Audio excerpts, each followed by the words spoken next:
Back in the summer of 1944, pretty much the whole world had its eyes glued to the beaches of Normandy. But, deep in the forests and marshes of Eastern Europe, the Soviet Union was getting ready to unleash a blow that would absolutely shatter the German army.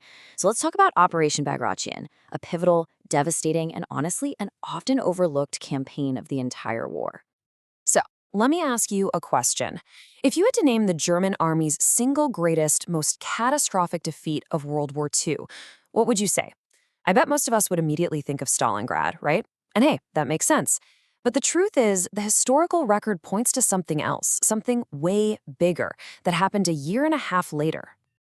Okay, so it's June 1944. The Allies storm the beaches of France in Operation Overlord. It's this huge event, and for good reason, it totally captures our imagination.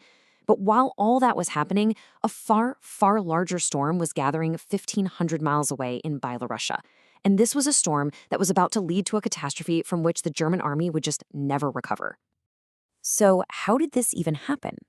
Well, to get it, you've really got to get inside the German mindset back in mid-1944. Their high command wasn't just guessing. They were absolutely convinced. They knew exactly where the Soviets were going to strike. And this conviction, it led to a really, really fatal sense of overconfidence. You see, the German front line in the east, it wasn't this nice, neat, straight line. Right in the center, it bulged deep in the Soviet territory. This massive bulge got the nickname the Belarusian balcony. And from a military point of view, it was a total defender's nightmare. It's exposed on three sides, just begging to be cut off. In this chart, wow, it just lays out the German gamble perfectly. They were certain the main Soviet attack had to come in the south, down in Ukraine. Why? Well, that's where the prize was, the oil fields of Romania. Plus, it was open country, perfect for the big tank battles they knew. So what did they do? They stripped Army Group Center of its armor. A mind-boggling 88% of their tanks and mobile reserves were sent south, leaving that vulnerable balcony defended by little more than foot soldiers. But you know who saw the danger? The commanders on the ground. General Hans Jordan, who was leading the German Ninth Army, he flat out warned his superiors. He said that without tanks, without the ability to move and react, his front was going to be smashed. But his warning, it was completely ignored. Hitler had ordered a static, hold-at-all-costs defense. Now, you might think this huge German mistake was just a lucky break for the Soviets, but not even close. It was actually the result of an absolutely brilliant and incredibly complex campaign of deception, a strategy that was about to turn Germany's confidence completely on its head. The Soviets were absolute masters of a military doctrine they called maskirovka. Now, this idea goes way beyond just simple camouflage. It's not just about painting tanks green, folks. It's a whole philosophy of total deception.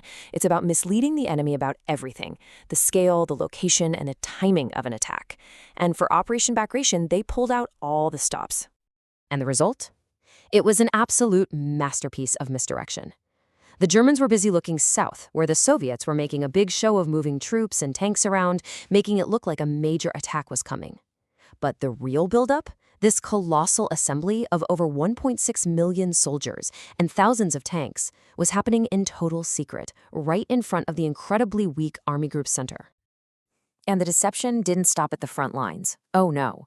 Just days before the offensive, tens of thousands of Soviet partisans launched coordinated attacks deep behind German lines. They blew up railways, they ambushed supply convoys, basically paralyzing the German ability to move troops and supplies, right as the hammer was about to fall. So, with the German army completely looking the wrong way and its supply lines in chaos, the stage was set.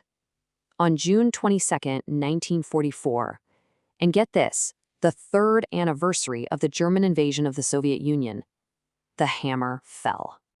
The pace was just breathtaking. The whole thing kicks off with one of history's biggest artillery barrages. Just 4 days later, the key town of Orshaw falls. 3 days after that, Bobruisk is taken, and an entire German army is trapped. In less than 2 weeks, the Red Army had smashed forward for hundreds of miles and liberated the capital, Minsk. It was a blitzkrieg, but in reverse. And this wasn't just a single punch. It was a series of massive, perfectly coordinated assaults happening all at once. In the north and south, these powerful pincer movements just shattered the German flanks. At the exact same time, a huge frontal assault slammed into the German Fourth Army in the center, pinning it down so it couldn't escape the trap that was closing around it. This was the Soviet theory of deep battle in action, and it was perfect. See, the goal wasn't just to push the Germans back. No, the idea was to punch these massive holes in their lines and then pour waves of tanks and mechanized troops straight into the rear, encircling and destroying entire armies before they even knew what was hitting them. And this strategy worked so devastatingly well that it led to the absolute climax of the operation, the creation of this enormous pocket east of Minsk, where the main body of Army Group Center was now hopelessly trapped. Just let that number sink in for a second. Over 100,000 German soldiers, the remains of 2 whole armies, suddenly found themselves completely surrounded. With Soviet forces blocking every single escape route, that pocket became a cauldron, a killing ground, pounded day and night by artillery and airstrikes. By the time the battle was over, the total German losses were just staggering. An estimated 450,000 men killed, wounded, or captured. Now, to put that into perspective for you, this one operation cost the German army more casualties than the entire infamous Stalingrad campaign. By any measure, it was the single greatest military disaster Germany had ever suffered. The scale of the destruction was nearly total. I mean, look at this. Out of the 34 divisions that made up Army Group Center when the operation started, 28 of them were effectively wiped off the map. An entire army group had just ceased to exist. And this defeat went right to the very top. An unbelievable 31 out of 47 German generals, these are the guys commanding divisions and corps, were either killed or captured. It was a complete and total decapitation of the army's leadership in the center of the Eastern Front. The consequences of this victory were immediate, and for Germany, they were absolutely catastrophic. It completely changed the strategic picture on the Eastern Front, literally overnight. And to make sure the whole world knew the scale of this victory, the Soviets did something incredible. They marched 57,000 German prisoners of war right through the streets of Moscow. This so-called Parade of the Vanquished was this incredibly powerful symbol, a very public statement that the momentum of the war had shifted for good. Strategically, though, the impact was even bigger.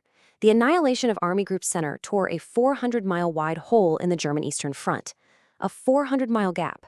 I mean, there was literally nothing left to stop the Red Army's advance. The road to Warsaw, and after that, to Berlin, was now wide open. Which brings us to one last big question. Operation Bagration was arguably more destructive to the German military than any other single battle. It opened the road to Berlin. And yet, in the West, it's still completely overshadowed by the D-Day landings that happened just a couple of weeks before. Why is this colossal war-altering event still the forgotten victory of World War II?